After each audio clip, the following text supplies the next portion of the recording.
Okay, so there's no end to making these videos on the Mandela effect, but also it's a little bit about Bible education. So one of the good things that's coming out of this is that people are getting exposed to the details of the Bible. Now, the people who are Mandela advocates, they will die in their Mandela effect heresies and witchcraft because they refuse to repent. Serious. I haven't seen a single one of them admit that they're wrong about anything. None of them. As soon as you show them and prove them that they're wrong, they're off to the next thing. They just put the next thing in front of you. There's one guy, HV, who keeps doing this to me in emails. He was doing it on the website till I asked him to get into emails and talk to me. I'm not going to approve any more comments on the website by him. We can deal with it in the email. And he'll send me 7 emails, with 7 different things. Just, I come in and there's 7 emails from him. And I'll go through each one, I read, and I'll address each one, and I'll give him very sane, normal, explainable answers to these. Not fabricating anything, just saying, this is this. And not once is he says, oh, I'm sorry, you're right. Never said that. Never, ever, ever said that. And none of them have. None of them have. Not a single one. So it tells that there's something else going on. And when someone has a mental illness where they make themselves feel like they're in a special group and everyone else is wrong and everyone else is below them, there's no way they listen to anyone below them. Okay, and that's what's going on.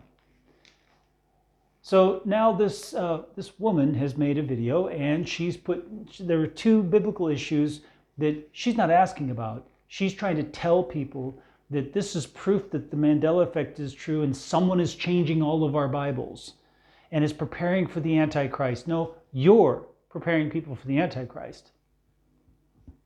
Excuse me, I'm dead serious.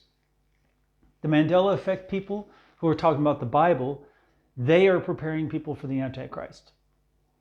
Yep, because they're undermining your confidence in the Bible.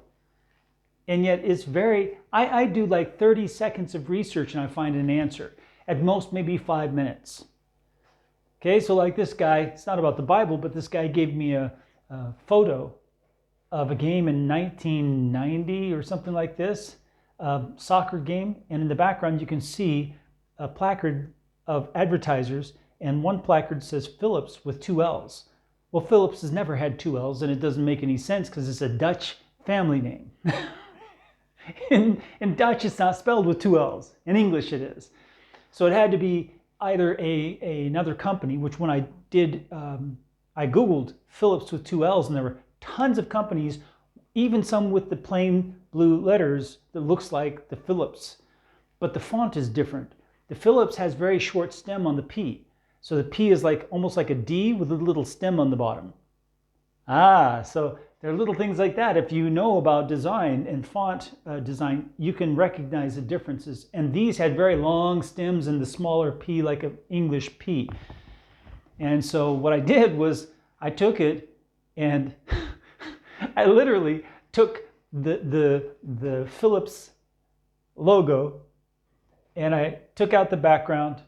That's all I had for the letters.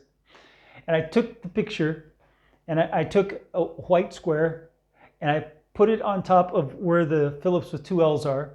I changed the color so it matches the placard behind it. And then I blurred it until it looked like it was recorded from a TV like the rest of it.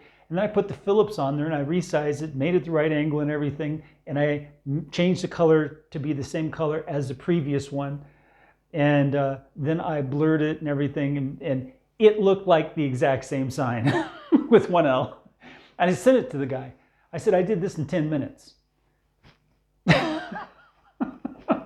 So, it's easy for someone to put the 2 L's in there and lie about it. I proved it. 10 minutes. 10 minutes. I changed it back to what it's supposed to be. So anyway, just to prove to him. But that's what's going on. This insanity. They don't do the research. They don't care. They don't want an alternate answer. They want it to be the Mandela effect. And if you give them an alternate answer that is rational, that shows and proves that it can't be, Oh, no, it can't be that. It can't be that. They don't want that. They're not saying these things in order to get an explanation. They're saying these things in order to convince you, because they are cursed. Yeah, they are cursed with a spell, witchcraft. And they're trying to cast that spell on you through words. That's why it's very dangerous, and you guys need to stay away from them. But let's get into this. So Genesis 3:15. All right, this is a pretty easy one to debunk. So Genesis 3:15, if you go to Genesis 3:15 and you read it in the King James, it says this: "And I will put enmity between thee and the woman," this is talking to the serpent, "and between thy seed and her seed, it shall bruise thy head, and thou shalt bruise his heel." Oh, this woman is going crazy. Oh, Jesus Christ is called an it. No, Jesus Christ is not mentioned in this. Oh, but he's her seed. He's the one who's going to destroy the serpent. Okay, but this is Genesis. This isn't Matthew or John, come on, or Revelation. This is Genesis. So the first question you have to ask in this pronoun being called it is, what is the gender of seed? Because it's referring to seed. Okay? So what is the gender of seed? Well, I did look it up, and in fact, in the Masoretic text, the Hebrew is masculine. And in the Greek Septuagint, let's see, spermatos is sperma. Yeah, which is neuter. So, which is interesting because the King James doesn't use the Septuagint. The King James uses the Masoretic text, which is masculine. So it should have said he. So in this verse, at least, they used the Septuagint. They had to have, in order to call it it, because it is neuter here. So technically it would be it. However, the pronoun here is masculine. He. In the Septuagint. So it's interesting because the word for seed, which is where we get the word sperm from, and in the Greek, it's a sperma, which sounds feminine, but it's actually neuter. And then the word for seed in Hebrew is masculine. So neuter and masculine. But here, when you get to that pronoun, he, she, it, it's actually masculine. And so it should be he, not it, even though it's referring to the seed. That's what's so interesting about this in the Septuagint, is that the Septuagint is accurately referring to a man, saying that her seed is a man who will do this to the serpent. However, the verbs are all messed up. Bruise and crush are not here at all. And you'll see that in some texts it says watch. Okay? And I can't remember if that's what it says in the... No, in the King James it says bruise, and in the New King James also bruise. In NIV it says crush. Some of them it says watch, which is correct, because the verb here... Oh, I did it. Go back. No, not that way. 3 Genesis. Oh, I'm back in Matthew. How did I get in Matthew? Stop it. Genesis 3:15. There we go. All right. So in the Septuagint. So the verb is tereo. Now, if some of you have been following along my videos, you recognize that, because that is from Revelation also. So if we go to the book of Revelation, 3:10, I think it is.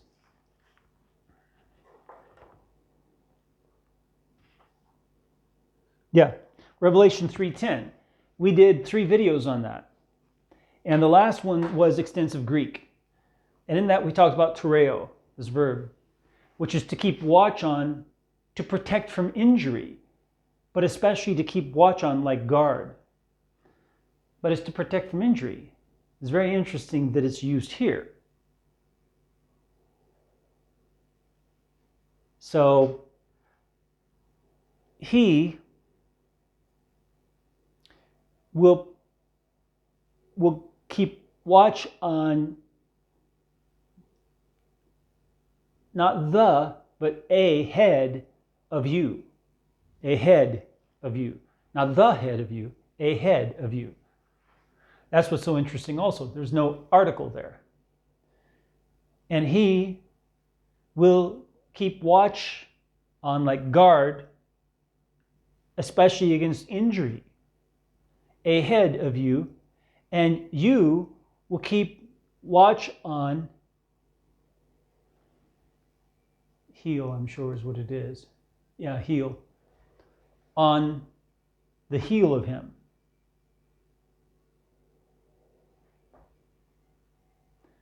Very strange. But it doesn't always have to refer to protecting from injury. But it's like keeping watch on. It's not to imprison, like guarding that way, but it's guarding like keeping watch on. But it doesn't talk about bruise or crush at all.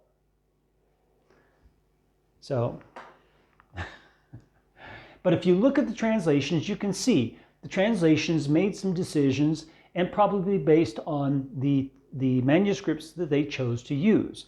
What the Septuagint for the Old Testament is that's the main manuscript for the Old Testament, historically the main manuscript. Okay, you can argue the Latin Vulgate was, but the Latin Vulgate was hacked together. Between the Septuagint and some Greek, some Hebrew fragments here and there, it was hacked together into Latin. So I would trust the Septuagint before I trusted the Latin Vulgate. And it's the other way around for the Protestant scholars, although they trust the Masoretic text made 900 years later. Okay, so the other thing that was troubling this woman, I will make a video of next, okay? So the main thing that she was saying is that, here Jesus is made into a female, because one of them, actually, I guess I need to finish this off. So the Douay-Rheims, all right, so like here is an article explaining it here. It says, please explain to me how come the Douay-Rheims, Genesis 3:15, and the New American Bible differ. One of them says, she shall crush thy head, and thou shalt lie in wait for her heel. That's Douay-Rheims. Okay? They made Jesus female. That's what the woman in the video was saying, was that they've made Jesus female. It's a Mandela effect, and they're trying to turn Jesus into a female and prepare for the Antichrist, because the pagans used to worship females, and now they're turning Jesus into a female. No, none of that is going on. Go. Hide under a rock somewhere, please. Stop trying to get up. This is why we have to have teachers in the church, and we cannot just let anyone and everyone get up on their platform and start teaching. Because you get this insanity that then confuses people who are new in the faith. It's crazy. It's crazy. All right, so let's go ahead and have a look. It says here, the essential difference between the two renderings, or at least the one people always ask about, concerning who will crush the serpent's head and who the serpent is trying to strike. The Douay-Rheims uses feminine pronouns, she and her, implying that the woman is the person being spoken of in this part of the verse. So it's not even what she imagines anyway. She imagines that that's referring to the seed, and is calling the seed a female. And that since Jesus is the seed, that means that it's calling Jesus a female. Wow, that's a lot of different leaps back and forth between the Old Testament and New Testament. Whereas, as he says here, the Douay-Rheims is using she to refer to the woman. Not the seed, the woman. Okay? And yet the pronouns don't refer to the woman. But they explain that. They say, let's see, all modern translations use masculine pronouns he and his, implying that the seed of the woman is all right, so the reason for this difference in the renderings is a manuscript difference. Modern translations follow what the original Hebrew of the passage says. Douay-Rheims, however, is following a manuscript variant found in many early fathers and some editions of the Vulgate, the Latin Vulgate, what I was just telling you of, but not the original. Jerome followed the Hebrew text in his edition of the Vulgate. The variant probably originated as a copyist error. This is not likely. It says a copyist error when a scribe failed to take note that the subject of the verse had shifted from the woman to the seed of the woman. No, it couldn't have been. Absolutely not.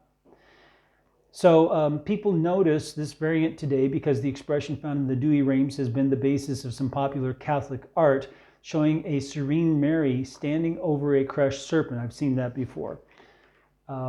This is because Christians have recognized all the way back to the first century that the woman and her seed mentioned in 3:15 do not simply stand for Eve and one of her righteous sons, either Abel or Seth.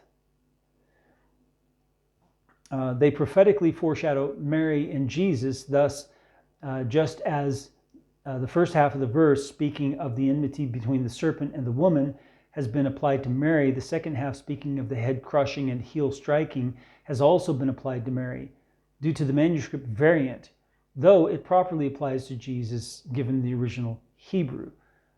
No, not given the original Hebrew, because it's not the original Hebrew. That's the Hebrew that's made up 900 years after Jesus. How can that be the original Hebrew? Give me a break. It's the Greek that you need to be looking at. So, and even though the noun is neuter, the pronoun is masculine. So there are three different things going on there. There's Mary, or the woman. Let's just call her the woman, because there's the woman, which is Eve, really. The woman, there is her seed, which is neuter, and then there's he, who will be doing these things. Interesting, huh? So it's not simple to sort out, but it's not a Mandela effect. There's no way it's a Mandela effect. There's zero possibility it's a Mandela effect. Are you crazy or something? Okay, well, for those of you who are still sane, may the Lord bless you as you seek Him with all your heart.